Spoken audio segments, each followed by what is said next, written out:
Hello! Welcome to our channel. అందరూ abroad వచ్చిన తర్వాత అసలు టైమే దొరకదు ఎటెళ్ళాలంటే అది ఇది అని చెప్తే అసలేమో అనుకున్నా గానీ ఇక్కడికొచ్చి ఎక్స్‌పీరియన్స్ చేస్తే తెలుస్తుంది. అసలు కాలేజ్ ఉంటది, వర్క్ ఉంటది, ఇంట్లో పని చేసుకోవాలి, రెస్ట్ తీసుకోవాలి అంతే సరిపోతది. అసలు ఎక్కడికెళ్ళడానికి అసలు టైమే ఉండదు. ఇంక ఇవాళ కంపల్సరీ ఎళ్ళాలి. ఈ ఫ్లవర్స్ ఆల్రెడీ ఇట్లా పువ్వుల్లా ఉండే కొంచెం. ఇప్పుడు కొంచెం వాడిపోయినాయి ఇట్లా మొగ్గల్లాగా అయిపోయినాయి.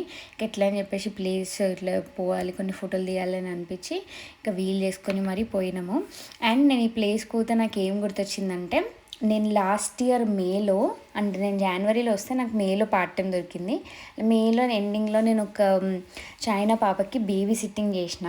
సో ఆమెను ఇదే పార్క్కి తీసుకొచ్చి 3 days ఆడిపించేదాన్ని అనమాట. అది నాకు ఆ పాపనే గుర్తొచ్చింది ఈ ప్లేస్‌కి పోతే. ఇక్కడనే ఇదే పార్క్‌లో ఆడిపించేదాన్ని. అప్పుడు సమ్మర్‌లో ఇట్లుందనమాట. గ్రీన్ చెట్లు మొత్తం గ్రీన్ కలర్ అయినాయి చూడండి. నెక్స్ట్ ఇంకా వీడియోలో మీరు చూస్తారు. ఇవి మొత్తం ఎండిపోయి ఉన్నాయి. ఈ సమ్మర్‌లో మాత్రం ఇట్లా మంచిగా గ్రీన్ గ్రీన్ ఉంటది. మొత్తం ఆకులొచ్చేసి అదంతా. అండ్ ఈ ప్లేస్ అయితే ఫుల్ మంచిగుంది. ఈ ప్లేస్ పేరు రాధూస్ పార్క్ అని. అండ్ సమ్మర్‌లో అయితే మొత్తం జనాలే నిండిపోతారు. మొత్తం ఇట్లా ఈ పార్క్ మొత్తం బ్లాంకెట్స్ పరుచుకొని ఇక్కడనే వండుకుంటారు, తింటారు. ఇక్కడనే గేమ్స్ ఆడుకుంటారు. మొత్తం చుట్టూ ఎక్కడ చూసినా కూడా జనాలే ఉంటారు. ఇప్పుడు చలి ఉంది కాబట్టి ఎవరు లేరు. కానీ సమ్మర్ స్టార్ట్ అయితే ఇంకా మొత్తం ఉంటారనమాట. అండ్ ఈ ప్లేస్ చాలా నచ్చింది నాకైతే. అండ్ ఇక్కడ చూసిన ఇందాకటి వీడియోలో అది సమ్మర్ క్లిప్ యాడ్ చేసిన నేను. ఇదేమో ఇప్పుడు ప్రెజెంట్ మొత్తం ఇట్లా ఎండిపోయింది. అండ్ ఆరుస్లో అసలు విజిటింగ్ ప్లేసెస్ ఏమి ఉండవు. అక్కడ కనిపిస్తుంది ఇట్లా రెయిన్బో బిల్డింగ్ లాగా ఇట్లా సర్కిల్ ఉంది కదా, అదొకటి విజిటింగ్ ప్లేస్. దాన్ని ఆర్ట్ మ్యూజియం అని అంటారు. అసలు ఎక్కడికి వెళ్ళలేదు, అది కూడా ఒకసారి విజిట్ చేయాలి. మేబీ సమ్మర్లో అట్లా వెళ్ళాలి ఇంకా. అండ్ ఇక్కడ కనిపిస్తుంది కదా క్లాక్ టవర్ లాగా, దాన్ని ఆరు సిటీ హాల్ అని అంటారు. ముందు అంటే పాత 1940s అట్లా దాన్ని పోలీస్ స్టేషన్ లాగా యూజ్ చేసేవాళ్ళంట. అండ్ ఇప్పుడు దాన్ని ఒక హిస్టారిక్ ప్లేస్ లాగా ఇక్కడ డెన్మార్క్ హిస్టరీ దాంట్లో ఉంటుందంట. అంటే మనం వెళ్ళి విజిట్ చేసి చూడొచ్చు. అండ్ ఇది వచ్చేసి నైట్ వ్యూ. అండ్ నేను డెన్మార్క్ వచ్చిన నుండి డెన్మార్క్కి సంబంధించింది కానీ, లేకపోతే నేను ఆరస్లో ఉంటాను కదా, ఆరస్కి సంబంధించింది, డెన్మార్క్ సంబంధించింది అసలు ఏం వీడియోస్ పెట్టలేదు. ఎందుకంటే దానికి ఒక రీజన్ ఉంది. అది మీకు ముందు ముందు వీడియోస్లలో తెలుస్తుంది.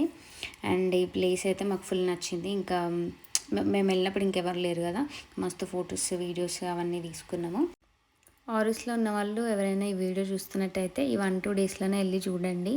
లేకపోతే ఇంక ఈ ఫ్లవర్స్ అన్నీ ఇంకా వాడిపోతాయి.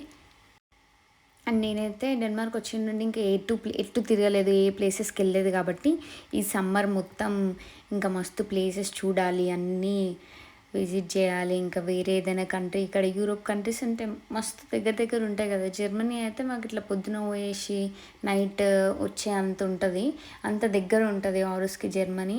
అసలు అన్ని కంట్రీస్ చాలా చాలా దగ్గర ఉంటాయి. ఇప్పుడు ఇక్కడ ప్యారిస్ కానీ, స్వీడన్ కానీ, నెదర్లాండ్స్కి వెళ్ళొచ్చు, ఆస్ట్రియా వెళ్ళొచ్చు, ఇంకా ఇవన్నీ కంట్రీస్ ఉంటాయి.